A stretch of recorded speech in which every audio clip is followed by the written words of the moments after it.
आत्ता जे शहराला दिसणारं बजेट आहे, जे मला दिसलं की आकडे मोठे दिसतात आहे, परंतु आपल्याला त्या आकड्यांमधलं पाठीमागचं देणं जास्त आहे. त्याच्यामुळे काम जे आपण काढणार आहे आत्ता नवीन, ते नवीन काम काढायला आपल्याला स्कोप थोडेसे कमी राहतात आहे. तर हे स्कोप कसं वाढवता येईल, ज्या गोष्टींकडून उत्पन्न येणं अपेक्षित होतं त्या गोष्टींकडून त्यांची नोंद न झाल्यामुळे त्यांचे अपेक्षित उत्पन्न आलेलं नाहीये, ते उत्पन्न कसं वाढवता येईल. महसूलवरती जो अंदाजे दाखवलेला खर्च आहे आवडव्य, तो खर्च खरंच तेवढा अपेक्षित आहे का. कुठल्या विभागाचा जो अनावश्यक खर्च जातो तो कसा टाळता येईल. टाळलेल्या खर्चातून त्याच्यामध्ये जो ठेवलेली तरतूद आहे, ती तरतूद शहराच्या विकास कामासाठी कशी वापरता येईल. याच्यासाठी येणाऱ्या 2 दिवसामध्ये आम्हाला जेवढं शक्य होईल तेवढं आम्ही सर्व 16 सदस्य असतील की ज्यांच्या समोर आज प्रेझेंटेशन केलं, आम्ही हे प्रेझेंटेशन आमच्या इतर 128 नगरसेवकांना सांगणार आहे, चर्चा करणार आहे. परत आम्ही आमच्या सर्व वरिष्ठांशी चर्चा करणार आहे. आज तुम्हाला हे सांगितलेलं आहे, तर तुम्ही सर्व मिळून ह्याच्यामधून जो मार्ग निघेल आणि ज्या सूचना येतील त्या सूचना उपसूचनाच्या मार्गाने ज्या शक्य होतील तेवढ्या आम्ही घ्यायचा प्रयत्न करणार. चेअरमन साहेब, म्हणजे थोडक्यात असं म्हणता येईल की आपल्याला आपलं महापालिका ही केंद्र आणि राज्य सरकारच्या अनुदानाच्या वरच आपला डोलारा उभा आहे असं म्हणता येईल. त्याचं कारण असं कारण की आत्ता जर आपण पाहिलं, जसं तुम्ही बघाशी म्हणालात की अर्थातच तुम्ही सगळे एकत्र येऊन सूचना उपसूचना सगळ्या पत्रकार किंवा बाकीच्या सगळ्यांच्या पण आपण विचारात घेऊ. आत्ता जर आपण बजेटची तरतूद पाहिली तर त्यामध्ये क्षेत्रीय स्तरावरील जी काही विकास कामांसाठी तरतूद करण्यात आली अ पासून ब पर्यंत, तर प्रत्येकाला काही कोटी दिलेले आहेत, पण प्रत्येकाचं प्रमाण वेगवेगळं आहे, असमान आहे. म्हणजे क्षेत्रीय कार्यालयातले जेवढे प्रभाग आहेत एका दुसऱ्या प्रभागाशी बघितलं तर त्या क्षेत्रीय कार्यालयात प्रमाण वेगळं आहे. आपण जर पुस्तकं बघितली तर प्रत्येकाचे आकडे वेगळे आहेत. तर हे कुठे ना कुठेतरी समान वाटप व्हायला पाहिजे. कारण की मगाशी तुम्ही सगळे जे नेते मंडळी होतात त्यात म्हणत होतात की कोणत्याही प्रभागावर अन्याय होणार नाही याची काळजी घेतली. ते कन्फ्युजन ते असं आहे की जे प्रभाग वाईज बजेट दिलेलं आहे ते मागचं जे दायित्व आहे, ते जे प्रभाग वाईज जे बजेट दिलंय ना त्याच्यामध्ये सुद्धा दायित्व जास्त आहे, देणी जास्त आहेत आपल्याला. त्याच्यामुळे एखाद्या प्रभागामध्ये जर एखादा डीपी रस्त्याचं काम सध्या चालू असेल तर चालू असलेल्या कामाला ठेवलेल्या बजेटमुळे त्या प्रभागात दिसताना ते बजेट जास्त दिसतंय आणि दुसऱ्या प्रभागात दिसताना ते बजेट कमी दिसतंय. समतोल हा येणाऱ्या वर्षभरात कामांचा जो समतोल ठेवायचा आहे, आम्ही त्याच्यासाठीच तुम्हाला सांगितलं की कामांचा समतोलसाठी आम्ही उपसूचना तयार करणार किंवा ज्या गोष्टी तयार करणार. तर आता मी बजेट न स्वीकारायचं, स्वीकारलं बजेट, पण स्वीकारून त्याच्यात आम्ही उपसूचना देऊ, आत्ताच फायनल नाही करायचं. ह्याचं प्रमुख कारण तेच होतं, त्यांनी दाखवताना प्रेझेंटेशन देताना असं प्रेझेंटेशन दिलं की एवढं स्थापत्याला बजेट आहे, एवढं पाणी पुरवठ्याला बजेट आहे, सगळ्या विभागाला एवढं बजेट आहे. आकडा मोठा दिसला, परंतु त्यांनी कुठंच मेन्शन केलेलं नव्हतं आजच्या प्रेझेंटेशनमध्ये की मागच्या 3-4 वर्षामध्ये ज्या लोकांना कामं दिली गेलेली आहेत त्यांना जी बिलं द्यायची पुढच्या 1-2 वर्षामध्ये, पुढे 1-2 वर्ष जी कामं करून घ्यायची त्याच्यासाठी ती ठेवलेली तरतूद आहे, ना की ती नवीन कामांसाठी. मग तो शहरवासियांमध्ये गैरसमज नको व्हायला म्हणून ते बजेट आज तगायत आम्ही आज फायनल न करता त्याचा अभ्यासपूर्वक फायनल करायचा निर्णय घेतलेला आहे. मला असं म्हणाल की चेअरमन म्हणून जेव्हा तुम्ही आता खुर्चीवर बसलेला आहात, काहीतरी डोक्यात असेल आपल्या की बाबा मला माझ्या पिंपरी चिंचवड शहरासाठी असे सोर्सेस मी उत्पन्न करेन किंवा त्यावर विचार करू आम्ही सगळे. काहीतरी आर्थिक स्रोत असतील जेणेकरून महसुलात वाढ होईल. इतर करवाढ आता नाही, दरवाढ नाही आहे. त्यामुळे असं एक तुमच्यापुढे तुम्हीच पहिल्यांदा शब्द म्हणाला की आव्हान आहे माझ्यासाठी, पण मला आव्हान पेलायला आवडतं. तर मला हेच म्हणायचं की आता आम्हाला पण हे झेलायला आवडेल की नेमकं तुमचं आव्हान काय, ते तुम्ही कसं पेलणार आहात, काय स्रोत आहेत तुमच्याकडे, what are the sources. Sources in sense काय आहेत की बाबा आज आपण आकाश चिन्हाचं एक छोटंसं उदाहरण देतो मला की आकाश चिन्हामध्ये अ ब क ड या 4 श्रेणीमध्ये होर्डिंग्स लावले गेलेले आहेत आणि त्याचा दर वेगळा वेगळा आहे. अ ला दर वेगळा, ब ला दर वेगळा, क ला वेगळा, ड ला वेगळा.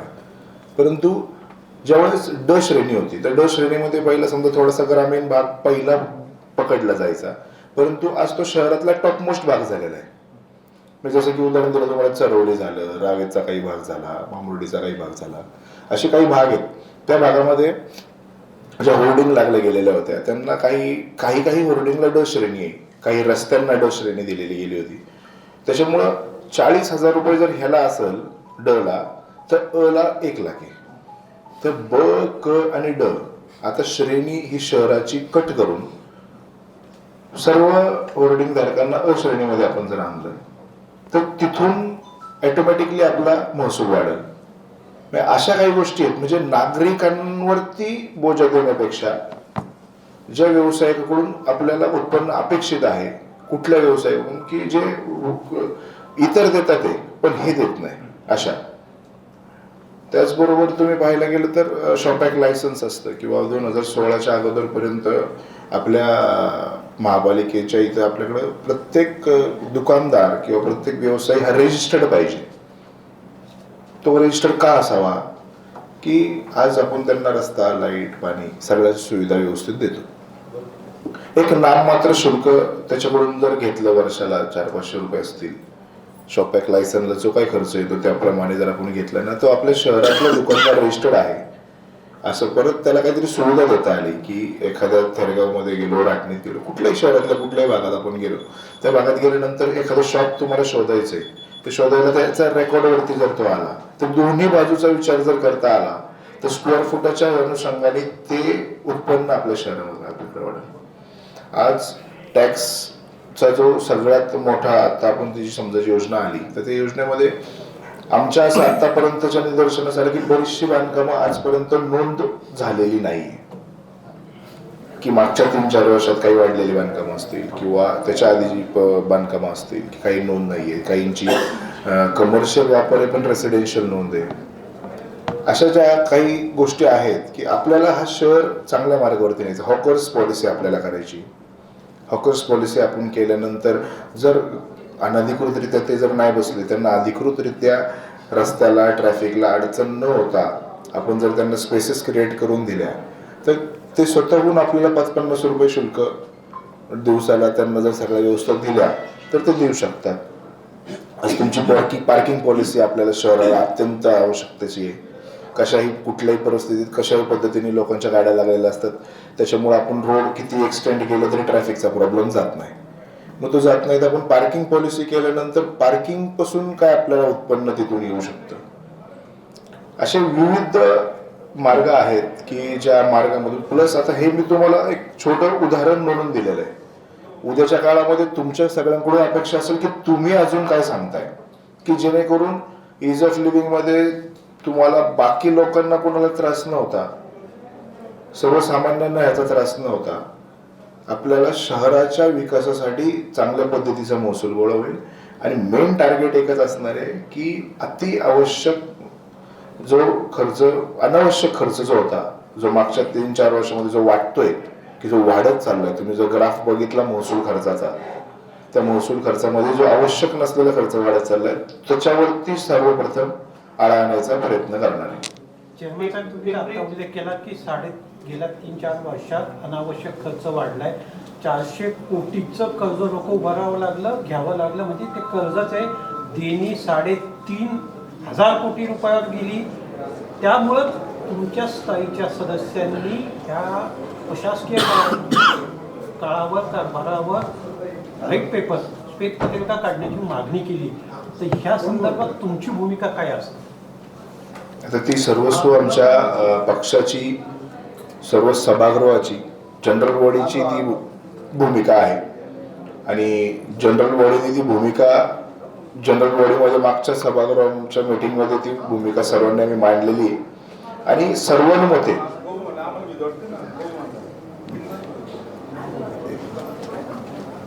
सर कोण आहे बंद कर ना, बंद करा ना, बंद करा, बंद करा. सर्वांमध्ये तुम्ही जे सांगितलं ना आता, ते सर्वांमध्ये आम्ही ती भूमिका आमची मांडलेली आहे की जो चुकीचा कारभार झालाय तो झालेलाच आहे. जो वाटतोय सर्वांचं म्हणणे जे आहे त्या मताशी आम्ही सहमत आहे. आणि त्याच्यासाठी जी मागणी केलेली ती रास्त आहे आणि ती कशी पुढं जाईल ते सर्वस्वी बघू. आता आम्ही सगळे एकत्रित मिळून सर्व पक्षाचे गटनेते आणि सर्व पक्ष सगळं मिळून मांडलेली भूमिका आहे, ते सर्व मिळून त्याची भूमिका त्याचा फॉलोअप एकत्र मिळून घेऊ. चेअरमन साहेब, पिंपरी चौकात अभिनंदन. 4 वर्ष प्रशासक होतं, त्यामुळं अधिकाऱ्यांचं काम करण्याचा वेग हा स्पीड डबल होता. पण अनुभव असा आहे की बॉडी असल्याच्या नंतर आपण जे बॉडी नगरसेवक वगैरे असतात यांचे अधिकारी ऐकत नाहीत, काही त्यांना बरोबर उत्तर देतात, कारण जनतेने त्यांना विकासासाठीच निवडून दिलेले आहे, त्यांचे काम ऐकत नाही. तर तुमच्या अधिकाऱ्यांसाठी काय सूचना असतील?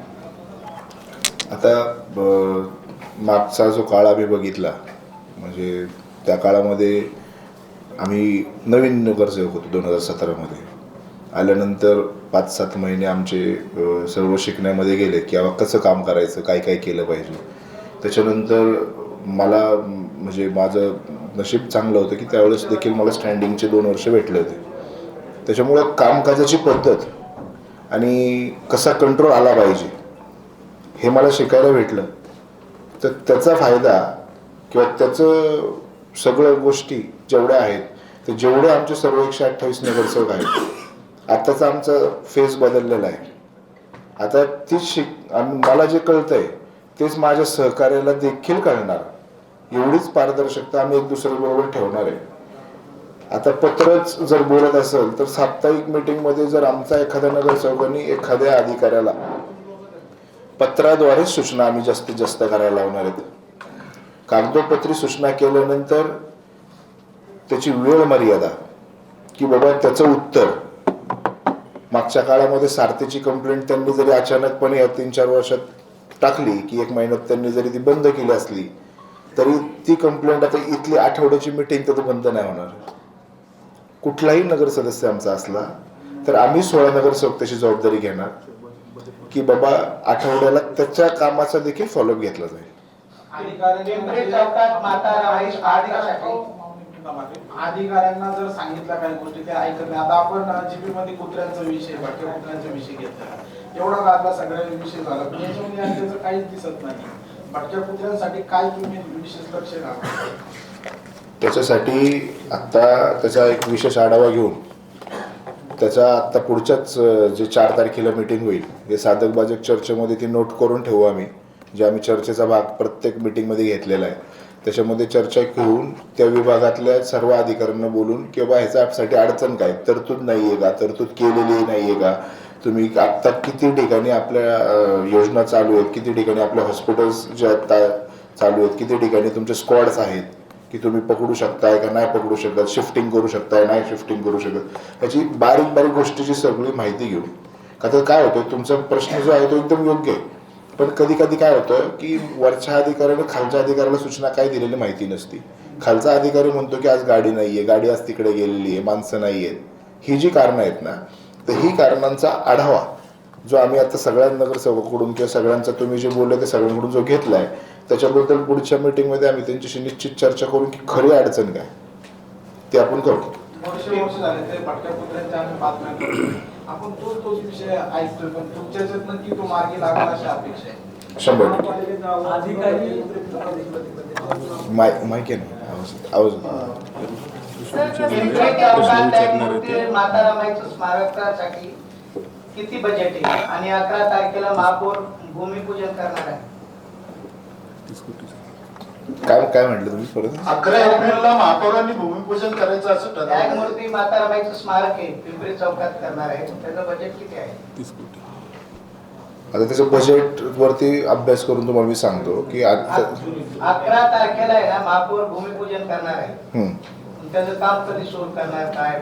11 तारखेला जर भूमिपूजन सुरू करणार असते तर त्याला बजेट निश्चित कमी पडणार नाही याची आम्ही काळजी घेऊ.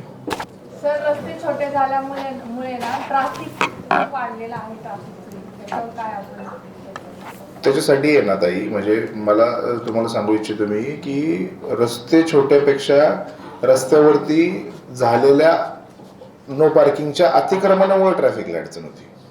रस्ते छोटे झालेत हे जे तुम्ही म्हणताय, तर जिथे छोटे झालेत ना त्या ठिकाणी फुटपाथ आहे आणि फुटपाथवरती पण अतिक्रमण आहे जे आता वाढत चाललंय. आता आम्ही ज्यावेळेस प्रशासनामध्ये आता जो आपला काळ असेल तर प्रत्येक नगरसेवक प्रत्येक प्रभागाचा नगरसेवक त्याच्या प्रभागाची आम्ही जबाबदारी घेणार आहे की कुठल्याही परिस्थितीत फुटपाथवरती अतिक्रमण होऊन द्यायचं नाही आणि स्थानिक RTOचा फॉलोअप घेऊन आणि शहर लेवलला CP साहेब असतील यांना सगळ्यांना बोलून कमिशनर साहेबांची जॉईंटली मिटिंग लावून ट्रॅफिकचा जो प्रॉब्लेम त्यांच्याकडून आम्हाला सॉल्व्ह करून घ्यायचा आहे, कुठल्या कुठल्या ठिकाणी नो पार्किंग झोन करायचं आहे, ते केल्यानंतर निश्चित तो रस्ते छोटे हे तुम्हाला भासणार पण नाही.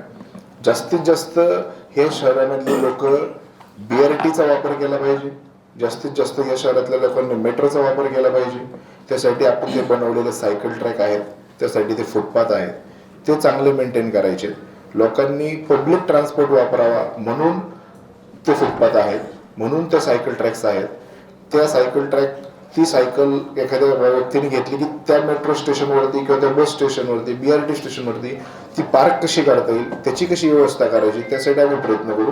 हे सगळं झाल्यानंतर निश्चित तुम्हाला रस्ते बारीक झाला असं वाटणार नाही. चेअरमन साहेब, तुम्ही ज्या महानगरपालिकेच्या तिजोरीमध्ये आर्थिक सोर्स उत्पन्न करणार आहे, त्यामध्ये शहरामध्ये हातगाडी पगारी जे अधिकृत आहेतच पण अनधिकृत भरपूर आहेत, त्या माध्यमातून काही पालिकेच्या तिजोरीतून त्यांच्याकडनं टॅक्स घेऊन तो एखादा मार्ग निर्माण करण्याचं काही सांगितलं ना, तसं सांगितलं की आपण हॉकर्स पॉलिसी निर्माण करणार आहे. हॉकर्स पॉलिसी निर्माण केल्यानंतर आज आपल्या लोकसंख्येनुसार आपण 20,000 पेक्षा जास्त अधिकृत हॉकर्सला परमिशन देऊ शकतो आणि त्या अधिकृत परमिशन देत असताना त्यांना इतर नागरिकांना किंवा व्यावसायिक जे व्यवसाय करतात त्यांना देखील अधिकृत दुकान एखाद्याने गाळा घेतलेला आहे आणि त्याच्या साईड मार्जिनमध्ये एखादा व्यक्ती येऊन बसत असेल अनधिकृतपणे, असं पण न होता डेडिकेटेड स्पेस त्या व्यक्तीला त्या हॉकर्सला दिली जाईल आणि त्याची एक पॉलिसी तयार करून तुम्ही ज्या पद्धतीने म्हणताय त्या पद्धतीने ते महसूल वाढण्यामध्ये आपल्याला निश्चित त्याचा फायदा होईल. साहेब, एक महत्वाचा मुद्दा आहे की शहरातील वाढत्या अतिक्रमणाचे बांधकाम म्हणजे अनधिकृत बांधकाम आहे त्या संदर्भाने आणि नदीपात्रामध्ये भराव टाकून केलेलं अतिक्रमण या संदर्भात आपली काय भूमिका आहे? ते निश्चितपणे चुकीचं आहे.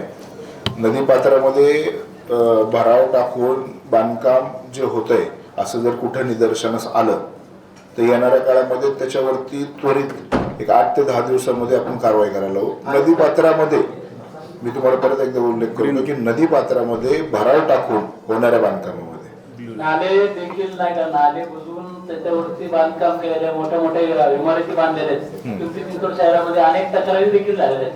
मात्र या पिंपरी चिंचवड महानगरपालिकेचा बांधकाम विभागाकडनं त्यावरती वारंवार दुर्लक्ष होतं. पुढच्या काळामध्ये ज्यावेळेस तुम्ही चालू असलेलं काम हे जे निदर्शनास आणून देसाल त्याची निश्चित आम्ही जबाबदारी घेतो. पण जे ऑलरेडी झालेलं आहे त्याच्यामुळे प्रॉब्लेम सुरू आहे. जे नदीपात्र भराव टाकून बांधकाम झालेलं आहे त्यांचं काय? नदीपात्र जर मागं 3-4 वर्षात जर झालेलं असेल बांधकाम आणि तिथं आता लोक राहत असतील, लोक नाही राहते यांनी व्यवसाय सुरू केले लोकांनी भराव टाकून जर कोण व्यवसाय करत असतील तर निश्चित त्याच्यावरती तुम्ही त्याची शहानिशा करून माहिती द्या. आपण ती माहिती तुमची लेखी आल्यानंतर त्याची आम्ही तुम्हाला रिसिव्ह देऊ आणि त्या माहितीच्या आधारे कमिशनर साहेबांना ती देऊन त्याच्यावरती निश्चित कारवाई करू. तुमचं पहिल्यांदा अभिनंदन की स्थायी समितीचे अध्यक्ष झालात म्हणून. थेरगावचे सगळे ज्वलंत प्रश्न तुम्हाला माहिती आहेत. काल पक्षनेते आपले शितोळे साहेबांना पण हा प्रश्न विचारला होता, पण त्यांनी जे उत्तर दिलं त्याच्यामुळे थोडस निगेटिव्ह लोकांमध्ये जी बातमी गेली. त्यांना मी विचारलं होतं की थेरगाव मधला प्रॉपर्टी कार्डचा जो विषय आहे तो सगळ्यांच्याच अस्मितेचा विषय आहे. आपल्या भाऊंनी पण आमदार साहेबांनी पण आश्वासन दिले होते की आपली महापालिकेत सत्ता आल्याबरोबर थेरगावकरांचा प्रॉपर्टीचा विषय आपण मार्गी लावू आणि तुमच्याकडून आता थेरगावकरांची जास्त ज्या अपेक्षा आहेत तर तुम्ही योग्य ते उत्तर द्या. प्रॉपर्टी कार्डच्या संदर्भामध्ये 2017 पासून आमचा फॉलोअप चालू आहे आणि फॉलोअप चालू असताना त्याच्या इतका मला तर असं स्वतःबद्दल नाही पण मी त्याच्याबद्दल ती खूप अभ्यास केलेला आहे आणि त्याचा फॉलोअप आत्ता घेऊन पिंपरी चिंचवड महानगरपालिकेला मागच्या काळामध्ये 2021च्या काळामध्ये आम्ही एक ठराव केला की ज्यावेळेस PMRDA मध्ये ज्या जागा आहेत प्राधिकरणाच्या ज्या जागा आहेत ह्या पिंपरी चिंचवड महानगरपालिकेमध्ये वर्गीकरण झाल्यानंतर महापालिकेमध्ये ते जागा आल्या. महापालिकेमध्ये जागा आल्यानंतर मोकळे भूखंड महापालिकेने घेतले आणि मोकळे भूखंड PMRDAने घेतले आणि जी घरं आहेत झालेली ही महापालिकेकडे आली. तर त्यावेळेस आम्ही असा ठराव केला की जो व्यक्ती ज्या ठिकाणी राहतो आणि त्याच्याकडे तिथली टॅक्स पावतीची नोंद आहे किंवा एखादा पेपर आहे की मी या ठिकाणी राहतो, तर ते घर त्याचंच समजलं जावं. आणि ती जी जागा आहे ही महापालिका, जर महापालिकेला प्राधिकरणाने जागा दिली तर महापालिका त्याच्याकडून फक्त ₹1 घेणार आणि ती जागा थेटपणे त्या व्यक्तीच्या नावावर करून प्रॉपर्टी कार्ड देणार. याला महापालिकेने मान्यता दिली आणि महापालिकेने आता हा येतो राज्य सरकारच्या अंडर विषय, त्याच्यामुळं त्यांनी तो राज्य सरकारला त्यावेळेस पाठवला तयार करून आणि तयार त्यावेळेस केला, परंतु पाठवायला देखील प्रशासनाच्या काळामध्ये दिरंगाई झाली. पाठवला पण नव्हता त्यांनी. मग आपले आमदार शंकर भाऊ जगताप यांनी पत्रव्यवहार करून आयुक्तांना महापालिकेला सांगून तो ठराव राज्य सरकारकडे पाठवायला लावला आणि राज्य सरकारच्या विधिमंडळामध्ये आमदार स्वतः त्या विषयावरती बोलले आणि त्यांचा कंटिन्युअसली त्या विषयावरती फॉलोअप चालू आहे आणि लवकरच तो निर्णय होईल ही अपेक्षा आहे.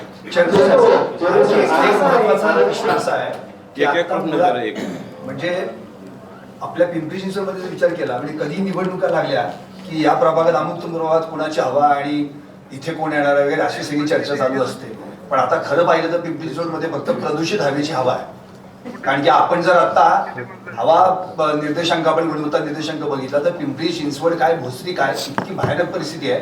अनधिकृत बांधकामांची धूळ आणि वाहनांचा धूर. तुम्ही काय सगळे अगदी आपल्या खासगी किंवा सरकारी गाडीतून हिंडत असता, पण जेव्हा सर्वसामान्य आमच्यासारखी माणसं भर रस्त्यात ट्रॅफिक मध्ये वाचतात तेव्हा आम्हाला ऐत्या 2 गोष्टी मिळतात, एक धूळ आणि धूर.